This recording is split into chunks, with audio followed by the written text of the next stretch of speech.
I grew up inhabiting the echo of someone else's existence, the discordant note in a melody everyone insisted on calling perfect. My twin sister, Lucia, and I shared the same genetic architecture, the same arched eyebrows, the same gait, and a voice that, when recorded, was indistinguishable even to ourselves. However, in the privacy of our home, that symmetry was a convenient lie. Lucia was the radiant sun around which my mother's pride revolved. I, on the other hand, was the shadowy periphery, the filler figure whose only purpose was to highlight, by contrast, the brilliance of the favorite. While she accumulated spontaneous hugs and constant validation, I learned to feed on crumbs of attention, accepting with silent resignation that my worth was conditioned by how little I managed to get in the way. Despite this imbalance that marked every dinner and every birthday, our sisterly relationship seemed to be the only solid and honest refuge in my life. Lucia was my protector, my confidant, and above all, my best friend. Or so I thought, until my phone vibrated with a desperate call a few weeks ago. When I answered, I found Lucia dissolving into sobs, a liquid anguish that pierced my chest immediately. She begged me to swap places for our annual family vacation at a luxury resort. She argued that she was exhausted, that she needed a break from the world, and that, for once, she wanted me to enjoy the attention and status she always received. Driven by a mixture of blind loyalty and the childlike desire to feel loved by my mother, even if it was under a borrowed identity, I accepted the deal without questioning the gaps in her story. Upon arriving at the hotel, the experience was intoxicating, almost narcotic. For the first time in 25 years, my mother didn't look at me with her usual gray indifference, but with an almost religious devotion. She wrapped her arms around me with a warmth that had never before been so intense, calling me her darling girl, her light. For the first few days, I let myself be seduced by this macabre charade. It was painful to know they weren't meant for me, but the praise was addictive. My aunt and cousin sought my company, laughed at my jokes, and gave me a place at the table that had always been denied me. But the dreamlike atmosphere began to sour when the name of Jorge, Lucia's ex-husband, started to surface in conversations like a persistent, sticky shadow. According to my family, he was an exemplary man, a devoted and protective husband whom Lucia had abandoned without any logical reason, plunging him into despair. That's when the blindfold began to fall away, revealing a much more sinister truth.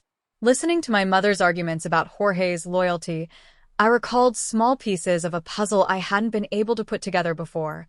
The way Lucia tensed to a stiff rigidity whenever he entered a room, how her laughter became mechanical and glassy under his gaze, and how she always sought a physical escape when he positioned himself behind her, like a predator marking its territory. I realized that what my family called love, Lucia experienced as a constant hunt. The true revelation, the one that shattered me, occurred during dinner on the 5th day. My mother took my hand and, with a sincerity that sent chills down my spine, told me that Jorge was suffering and that she would do whatever it takes to see us together again. I understood, with icy horror, that my mother's favoritism was so toxic that she was willing to sacrifice the safety of her favorite daughter to restore the image of a perfect family. The culmination of this perverse plan occurred on the last night. My mother led me to my room with a triumphant smile, assuring me that a surprise awaited me that would finally fix my life. As I crossed the threshold, I came face to face with Jorge. His mere presence radiated a simmering aggression, a suffocating possessiveness that filled the entire space. As I heard the click of the door locking from the outside, my own mother's hand catching me, Jorge took a step toward me. His eyes were fixed on mine with a manic intensity, claiming that I had blocked him, that I had moved apartments without telling him, and that I couldn't run away forever from someone who loved me so much. In that instant of pure terror, Lucia's betrayal was laid bare. She hadn't sent me there out of generosity. She had sent me as bait, as a flesh-and-blood human sacrifice for Jorge to torment while she bought herself time and distance to disappear for good. With my heart pounding against my ribs like a caged animal, I backed away until my back hit the wall. My trembling hands pulled out my phone and showed him irrefutable proof. Photos of my real life, of my current partner, of my workplace, and documents proving I wasn't the woman he was so desperately searching for. Jorge's confusion erupted into volcanic rage at being mocked by the very face he adored. He stormed out of the room, shouting curses and pounding the walls with a force that shook the floor, leaving me in a deathly silence. I called Lucia immediately. Her voice on the other end was cold, devoid of the warmth she usually feigned. She didn't deny using me as a shield.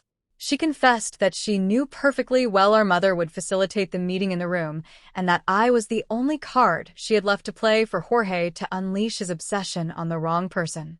That same morning, I left the resort on the first available flight, without luggage, without goodbyes, and without looking back. The next day, my mother bombarded me with messages and calls, not to ask if I was safe, but to fiercely berate me for having ruined the reconciliation with my infidelity and for betraying the family's trust. I understood then that for her, I was never a daughter, but a second-rate tool, a disposable spare part. Lucia tried to email me weeks later, talking about survival, but her words had lost all meaning and soul. The price of her freedom had been my physical and psychological well-being. Today, even though the mirror reflects the same face as hers, we are complete strangers. I prefer to walk alone and anonymously than to continue being the sacrifice of a family that only knows how to love through manipulation, silence, and fear.